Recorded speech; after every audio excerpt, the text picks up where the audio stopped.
When I was 8, I dreamed of becoming a cartoonist. At 16, I wanted to intern at Teen Vogue just like Elsie. But at 20, I unknowingly began my longest and most rewarding career journey.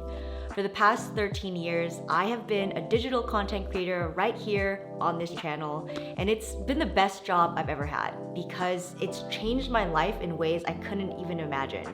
And these days, there are so many kids that want to be social media stars when they grow up, and it's really easy to see why. But I want to talk about the other side of the coin. How does this career affect our minds? What's authenticity when we're always on?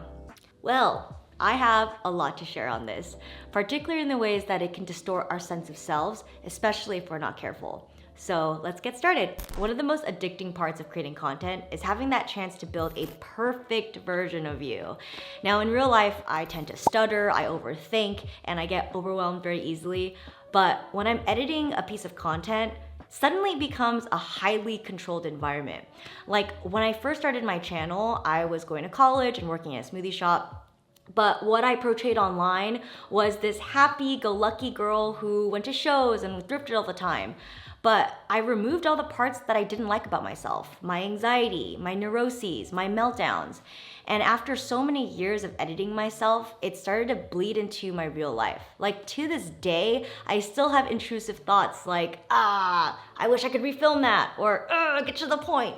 It's like giving that critical voice a microphone in my head. Pretty much every social media personality creates a more refined version of themselves online to showcase their brand. It's a carefully crafted mirage of what they see as quote unquote perfect at the time of upload. It's not all of them. If anything, it's mostly how they want to be portrayed as. And the most obvious tropes are like beauty, fashion, lifestyle, but now there are like sneakier ones because even like being relatable is a trademark, or being unfiltered and honest can be your signature thing. But ultimately, it's still just a small fraction of who you actually are because it is impossible to upload the full complexities of a human being into one post, one video. So we don't. And what's wild is that as humans, we are constantly changing and evolving and growing, but the internet is permanent. So sometimes it trips me out knowing that there's like a 2017 version of me online with like her brows and her products, even though she's not biologically here anymore. Next up, comparison. Each time you flick on open that social media app, you step into the game of what I like to call compare and despair. I think subconsciously we're sizing ourselves up to what we see. And it could be something small like, oh, that person ran a marathon? I should probably work out too. But the most pernicious way it distorts our sense of self is when you start comparing your real life you to the dazzling digital you. And these days there are so many different filters that tweak the way you look to make you look more beautiful, or so we think. Like fun fact, did you know that the most common requests that plastic surgeons receive are people requesting to look like that filtered version of themselves? And the more active I was on social media, the more I started to compare my highlight reel to my actual reality. And when you feel like you're not living up to that online version of yourself, of what you portray online, that is when things get really dark. In my mid to late 20s, I developed a pretty severe case of imposter syndrome. I would have a lot of anxiety when I would meet people, especially subscribers, because I felt like the real me would be a disappointment. Like nothing could ever live up to that fantasy portrayal of me. And the further I felt away from that, the worse I felt. Like there's a reason why even at the peak of my career, I was like a mess. Online, I was this confident fashion founder, but in real life, I was just a nervous wreck trying to make everyone happy, from my team, my customers. If anything, I felt this overwhelming pressure to be perfect, or else everything would be over for me. And it's because I didn't have self-esteem. I mean, people think that once you become successful, it acts as a magic wand that blesses you with self-confidence and self-love. But that's not it at all. If anything, it just amplifies your current state. So if you are a self-loathing ball of nerves, then you'll still be that same mess, but in a fancier house. Like there was no amount of I love yous that could fill this dark hole in my heart. Like I really thought that I can cheat myself out of it by collecting external validation from others. But that didn't work. Like I really had to freaking roll up my sleeves and really start loving all parts of me, not just parts that I put up online. And the thing is with self-love is it's a journey, it's a commitment, and I'm still on it. Like there are so many days where I feel like, oh, like I'm not healed, I'm not making any progress, but I have to remember that self-love is not a linear journey. And I think now I'm at a point where I truly do feel happy with myself and I feel like I deserve the good things in my life. So in the iconic words of RuPaul, if you can't love yourself, how in the hell are you gonna love somebody else? Let's take a moment to talk about the validation you receive from commenters. I think after 13 years of reading comments about myself online has created this huge database in my head to predict what a commenter might say. On a good day, my devoted audience will say, "Ah, yes, queen, you're doing such a great job."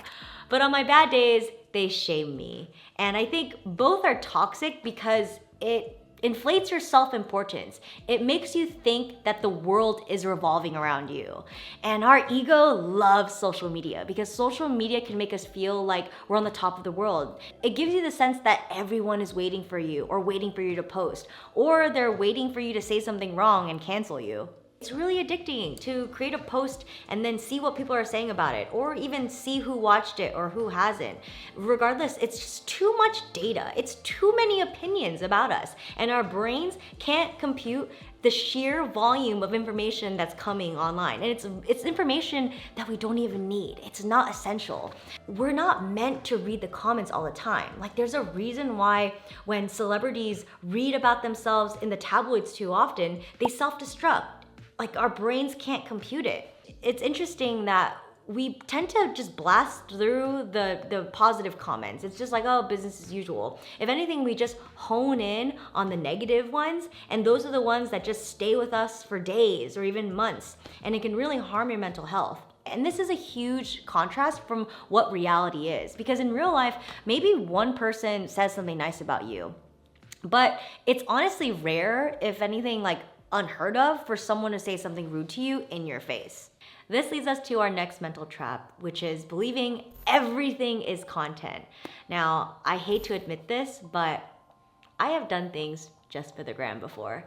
Like any milestone or even traumatic moment, there was a thought in my head where I was like, should I be recording this? This is where the lines between working and living your life really start to blur. And that constant feeling of being on can definitely wear on you. Like before, when I didn't have boundaries of when I'd film, I would just have this anxiety, like this humming anxiety in the back of my head, because I was just observing my life through an external lens, trying to find like something worthy to share.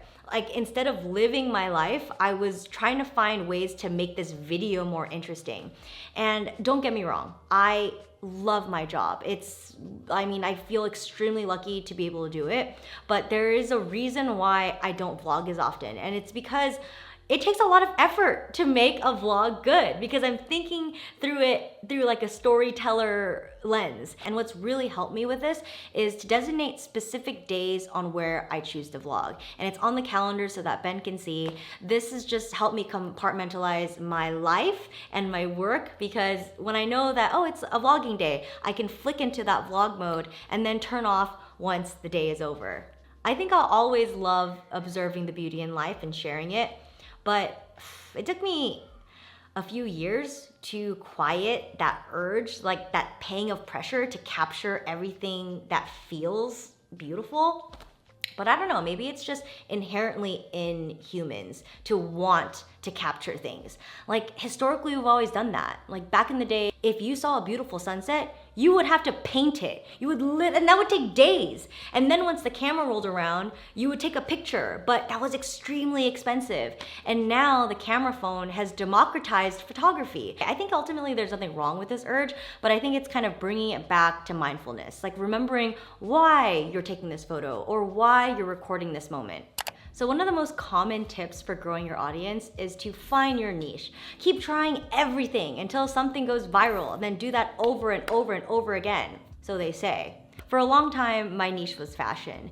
And so I ended up creating hundreds of mostly impractical outfits that I would never wear, because in a day, Most of the times you just wear one outfit. It started to feel really repetitive and a little bit harder for me to want to express things that I actually wanted to share, like the books I'm reading or self-development things, because I felt this niche looming over me. You become what you spend your time on, so be careful what you choose to master. So if you spent all your waking life pouring your energy into being the best DIYer or a fitness guru or mixing different variations of slime, then what's left when that trend fades? What's left when people stop caring? The thing is, we are multifaceted. There's so many complexities and nuances within us, so let's please explore that. Tap into your curiosity and make it your superpower. Capture any thoughts, ideas, feelings, moments, and ask yourself, what moved me? How can this help someone? And don't be afraid to take your time. Really simmer on it, because depth takes time and patience. And honestly, in this digital world that's rapidly becoming this dumpster filled with ill-prepared, processed microwave content, be that warm, nourishing, homemade meal straight from the oven that's perfectly seasoned and marinated, because that's what humans crave. That's what we fucking need. Now I want to share some rapid fire tips on how you can reduce your time online and use social media as a tool to connect rather than compare. There's a reason why so many of us are just on autopilot when we're reacting to our phone. So having a delay or a barrier to make you rethink whether you actually want to go on social media can be very helpful. So I downloaded this app called OneSec, which forces me to take a deep breath before opening any of my social apps. And then it gives me a chance of whether I want to continue on the app or exit. And most of the times I end up not going on it because I had a moment to think about it. And shout out to Ali Abdal for this tip. My next tip is to turn off the notifications for your apps. It's like seeing that red button of numbers. It wants you to go back into the app. Like, you want to see who messaged you. Turning off the notifications makes it really easy for you to not get pulled back into the app. So instead, I just choose a designated time to respond back to everyone all at once. My third tip is to charge your phone as far away from you as possible, because if it's near me, I will 100% check it. And my final tip is to check your socials on your laptop or your computer. This establishes intentional time rather than on your phone, which can be like just an extension of you. And plus, I prefer engaging with you guys on my laptop rather than typing on my screen, because the keyboard is far superior. When we're on these apps, it can feel like everything is happening all at once, and it can really fracture our attention. And the thing is, your attention is one of the most precious things that you have, because you become what you focus on. So be mindful of that. Anyway, I hope you guys found this video helpful. I would love to hear what you guys think in the comments down below. I will be talking with you guys through my laptop. And until then, I will see you guys in my next one. Bye.